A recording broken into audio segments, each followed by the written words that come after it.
안녕하십니까. 높은 상속세는 위헌인가? 라는 주제로 발표하게 된 경희대학교 사회학과 황승현입니다.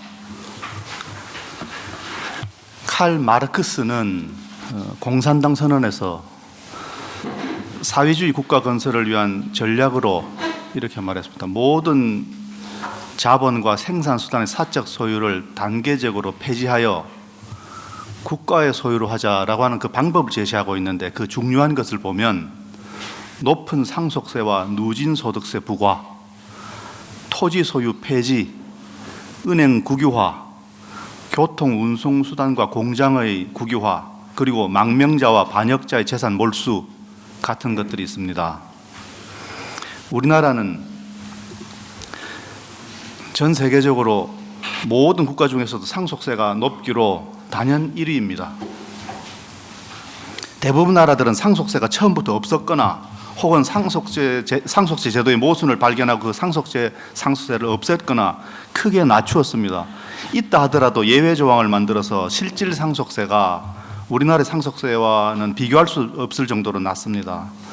기업을 상속받을 때 내는 높은 세금 때문에 경영권을 잃거나 상속된 기업의 가치보다 더 많은 현금을 세금으로 납부해야 한다면 이 제도는 마르크스가 공산당 선언에서 말한 반역자의 재산을 몰수하여 국유화하는 경우와 다를 것이 뭐가 있겠습니까?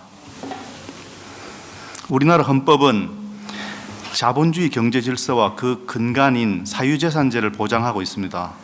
재산권의 핵심은 사유재산 제도의 보장인데, 이는 헌법 개정에 의해서도 폐지할 수 없는 헌법 개정 한계에 속한다고 합니다. 헌법 23조에 의하면 모든 국민의 재산권은 보장되며 공공 필요에 의한 재산권의 수용, 사용 또는 제한 및 그에 대한 보상은 법률로서 하되 정당한 보상을 지급하여야 한다라고 합니다. 헌법 126조에는 국방상 또는 국민경제상 긴절한 필요로 인하여 법률이 정하는 경우를 제외하고는 사형기업을 국유 또는 공유로 이전하거나 그 경영을 통제 또는 관리할 수 없다라고 하고 있습니다. 법률로 국민의 기본권을 제한할 경우 최소한에 머물러야 하며 재산권의 침해가 과도하다고 여겨지면 누구나 헌법 소원을 제기할 수 있다. 이는 권리 구제형 헌법 소원의 심사에 있어서 과잉 금지의 원칙에 해당되는 것입니다.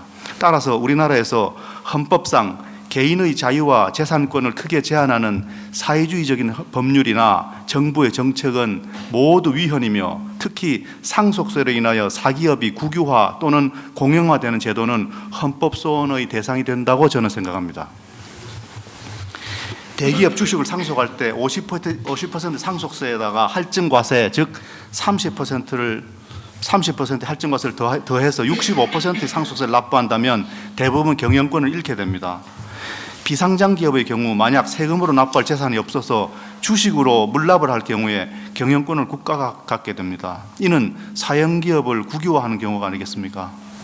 또 기업의 경영권을 지키기 위해 주식을 매도하지 않고 급여 또는 상여금을 받거나 혹은 배당을 받아서 종합소득세 46.2%를 납부하고 그 나머지로 상속세를 낸다고 할 때 상속받는 총액보다 납부하는 세금이 더 많아질 수 있습니다.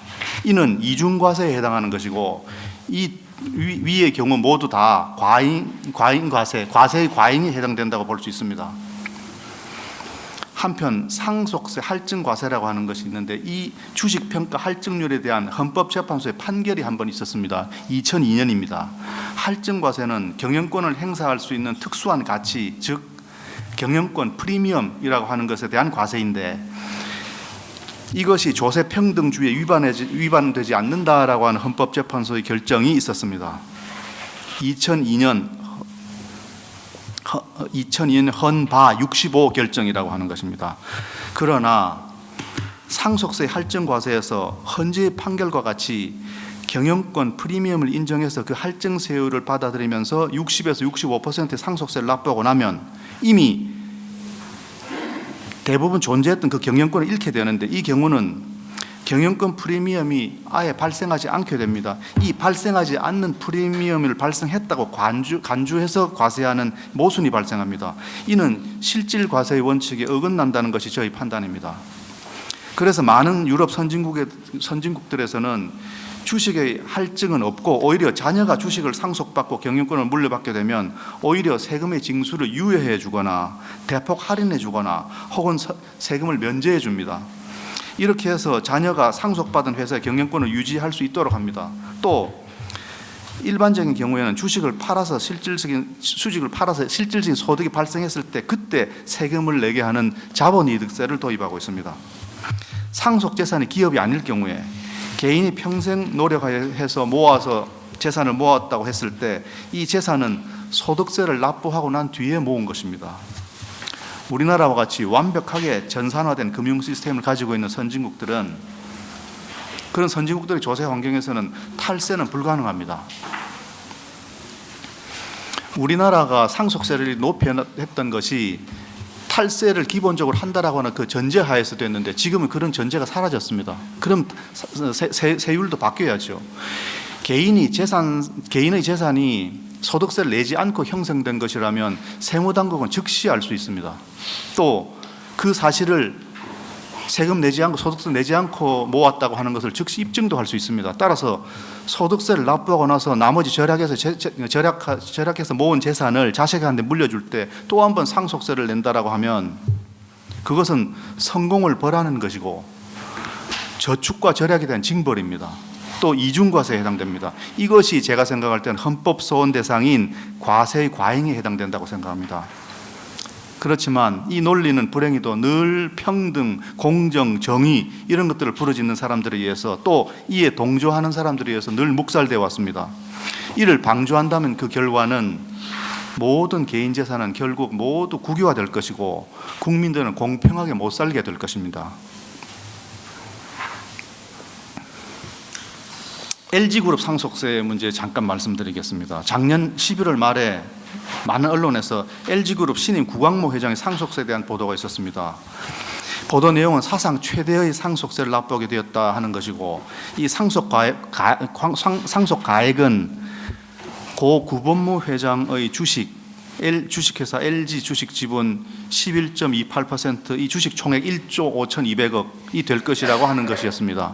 언론은 이어서 구광모 회장이 상속세 9,215억을 신고하고 1차로 상속세 1,536억을 자회사를 매각한 돈과 은행에서 대출받아서 납부했다고 했습니다. 그리고 나머지는 향후 5년 동안 연부연납 제도를 통해서 납부하겠다고 밝혔다고 보도했습니다. 저는 이런 의문이 들었습니다. 구광모 회장을 비롯한 이 상속인들이 앞으로 이 9,215억 원에서 1,536억을 뺀 이 나머지 세금을 어떻게 낼 것인가? 과연 이 세원을 어떻게 마련할 것인가?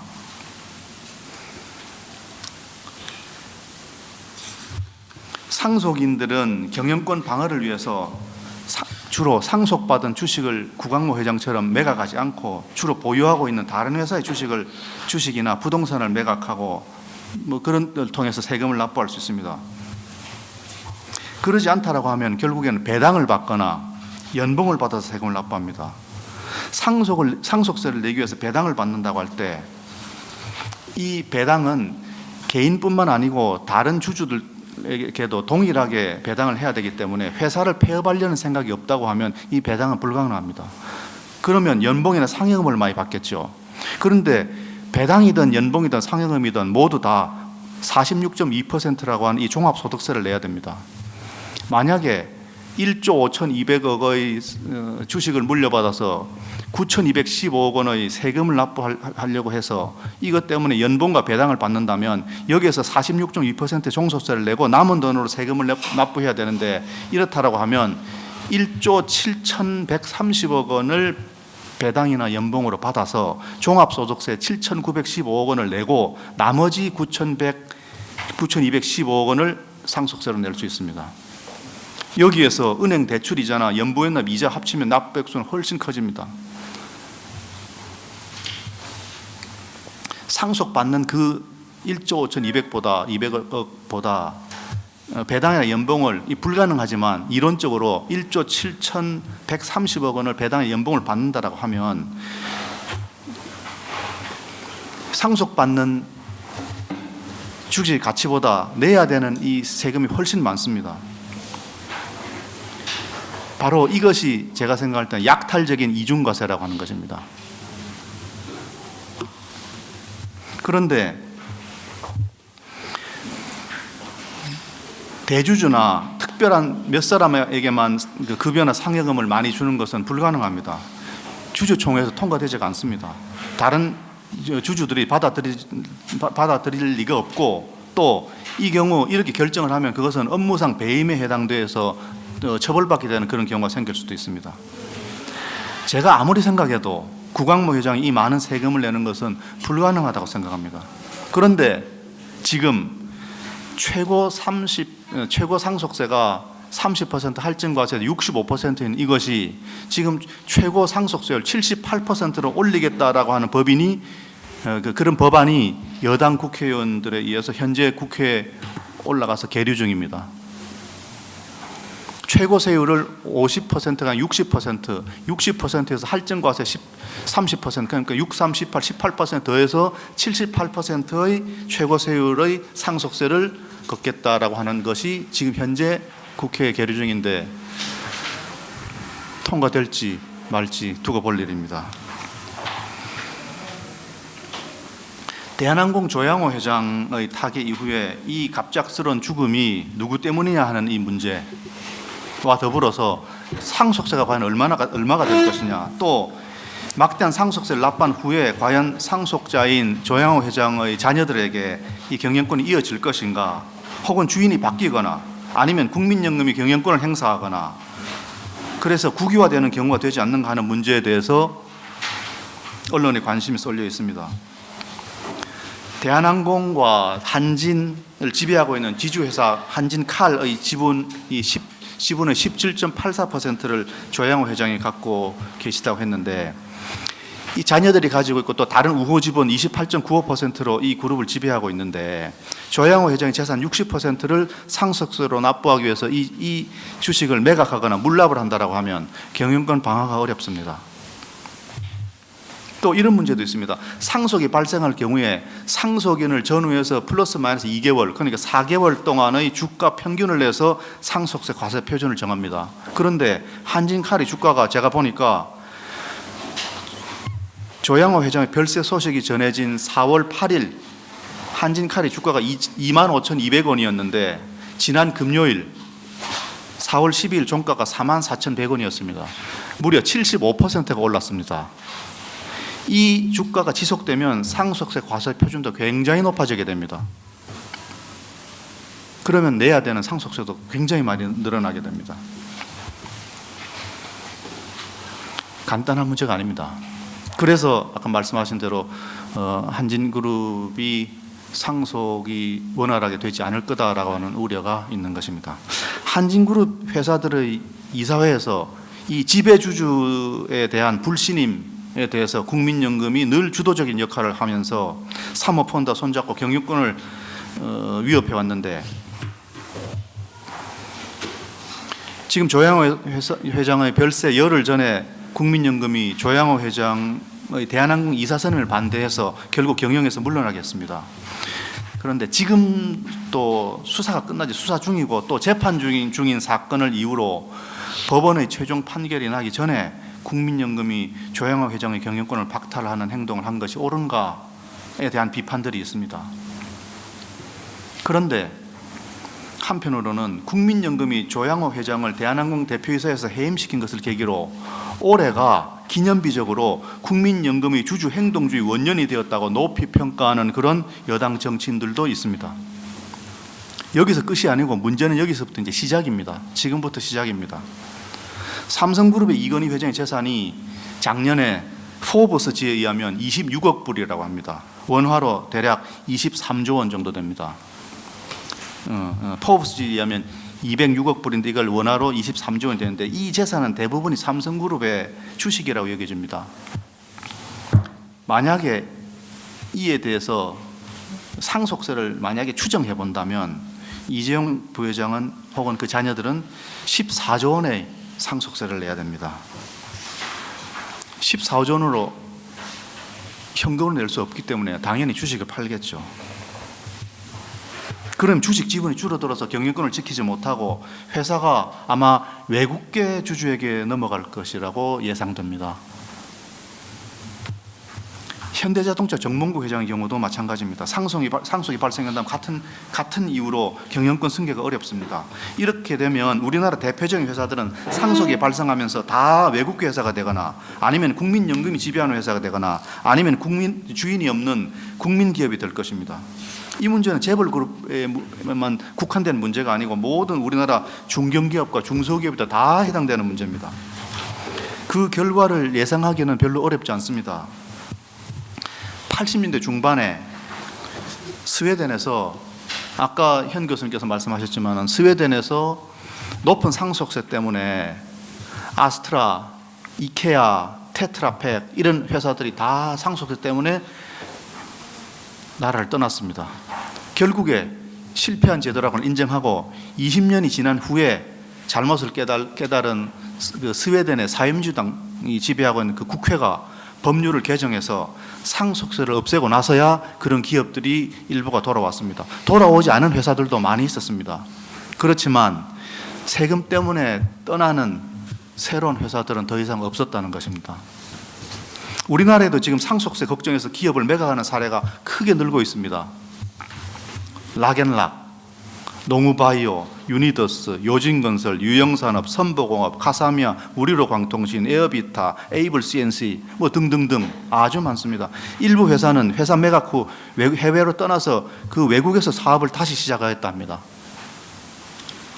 아르헨티나, 그리스, 베네수엘라 이런 나라들에서 높은 세금 때문에 기업들 폐업하고 다 외국으로 떠나고 젊은이들이나 고급 두뇌, 숙련공들도 일자리 찾아서 다 해외로 떠나고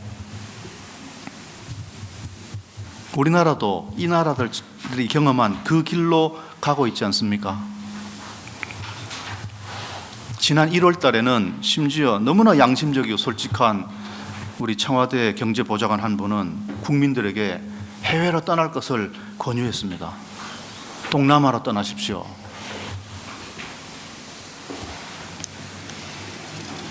경총은 작년 말에 50% 상속세를 25%로 낮추자, 또 지배주의자는 할증과세를 폐지하자라고 국회에 건의했다 합니다. 그런데 이 25%라고 한 이유가 흥미로운데 OECD 국가들 중에서 상속세가 존재하는 나라들의 상속세 평균이 26%입니다.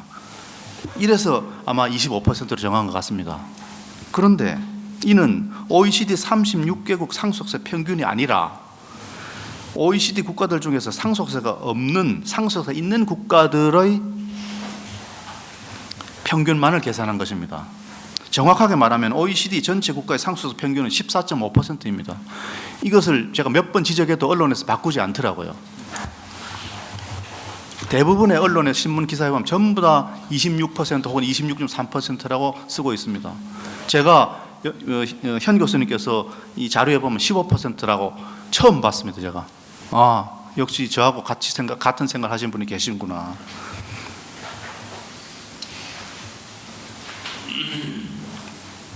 우리나라를 제외한 대부분의 나라들은 상속 재산이 기업의 주식일 경우에 할인을 하거나 납부를 유예하거나 일정 기간 전에 면제해 주던 제도가 있어서 상속인들의 기업 경영권을 보호해주고 있고, 가업 상속일 경우에는 징벌적 할증을 하는 나라는 우리나라가 유일합니다. 가족이라는 가치를 부정하는 사회주의적이고 전체주의적이고 반인륜적인 발상이라고 안해할 수 없습니다. 강소기업의 왕국이라는 독일과 일본의 경우에 상속세율이, 독일은 상속세가 30%인데 실질과세는 4.5%입니다. 일본이 55%라고 상속세율이 제일 높다고 하는데 비상장 회사의 경우에 실질과세가 11%입니다. 80%는 유예해주고 20%에 대해서만 세금을 물립니다. 그러니까 20%에서 55%를 내니까 11%입니다.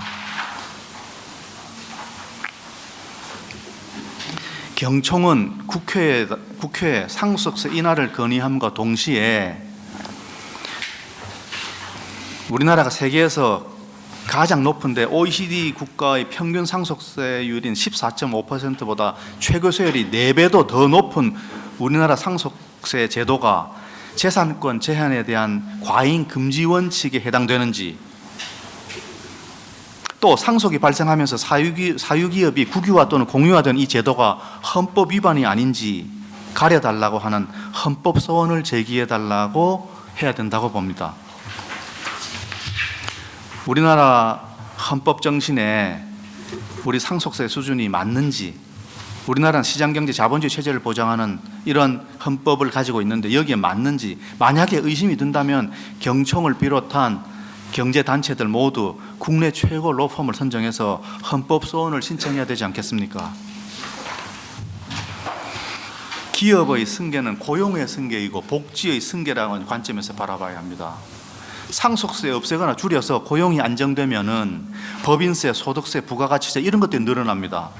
또 실업급여, 재교육 비용, 취업 비용 이런 것들을 비롯해서 눈에 보이지 않는 다른 사회적 비용이 줄어서, 사회 불안 비용이 줄어서 상속세수가 줄어든 것보다 국가적으로 훨씬 큰 이익을 볼 수 있습니다. 저희 생각으로는 최대의 복지는 일자리입니다. 우리나라에서는 총 세수 1% 남짓밖에 되지 않는 이 상속세수를 위해서 잃는 것이 훨씬 많습니다. 우리나라의 가업상속공제제도라는 이 상속세 감면제도가 있습니다. 우리나라에서는 현재 이 제도를 매출 3천억 미만의 회사에서 30년 이상의 업력을 가진 경우에 최대 500억까지 공제한다라고 하는 이런 제도입니다. 그런데 이 가업상속 공제제도는 업종을 바꾸지 못하고 고용을 줄이지 못하고 자산을 감소시키지 못하고 지분을 줄이지 못하고 이런 변경을 허용하지 않는 아주 엄격한 조건으로 인해서, 적용 요건으로 인해서 이 제도의 혜택을 신청하는 회사들이 작년에 75위였다고 합니다. 평균 70개 남짓입니다. 그런데 유사한 가압상속 제도를 가지고 있는 독일은 이런 엄격한 제도가 아니기 때문에 또 그 적용 범위가 훨씬 넓기 때문에 독일에서는 연간 17,500개 정도의 회사가 이 혜택을 본다고 합니다. 우리나라도 이 조건을 완화해야 되죠. 이 범위를 넓히고요. 미국 같은 경우에는 공익재단을 통해서 경영권을 유지하게 한다거나 혹은 차등 의결권 제도를 통해서 경영권을 유지하게 해준다거나 혹은 많은 나라에서 시행한 상속세를 주식을 상속받을 때 내지 않고 그 주식을 매각할 때 내는 자본이득세를 도입해야 된다라고 저는 생각합니다. 이런 논의가 국회에서 논의되고 있는 것을 저는 알고 있습니다. 그제 신문에도 미국에 간 기재부 장관이 이 가업상속 제도에 대해서 질문을 받고 답변하는 게 이 10년 동안 유지해야 우리나라가 가업상속 공제 제도에서 이 10년 동안 유지해야 이 면제해주는 이것을 7년으로 낮추겠다라고 했습니다. 그 이외에 본질적인 어떤 요건을 개선시켜달라고 하는 것에 대해서는 답변을 하지 않은 것 같습니다. 지금 여러 국회의원들이 국회에 또 다른 법안들을 내고 있는데 제가 볼 때는 그런 것들이 근본적인 처방들이 아닙니다.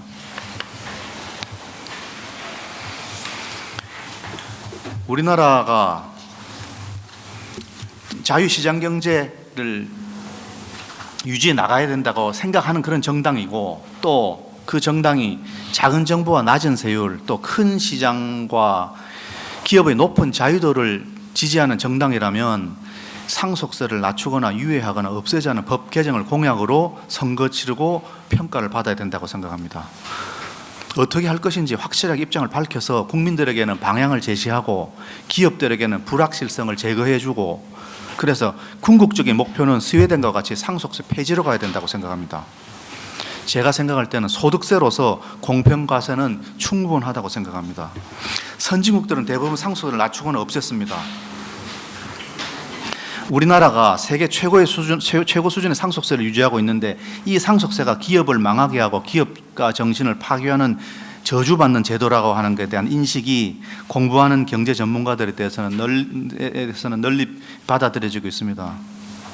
그러나 우리나라에서는 성공한 기업인들을 질투하고 부자를 증오하도록 선동하는 이런 사회적 분위기가 있어서 현재 상속세 인하와 관련된 법안이 통과되기 어렵다고 생각됩니다.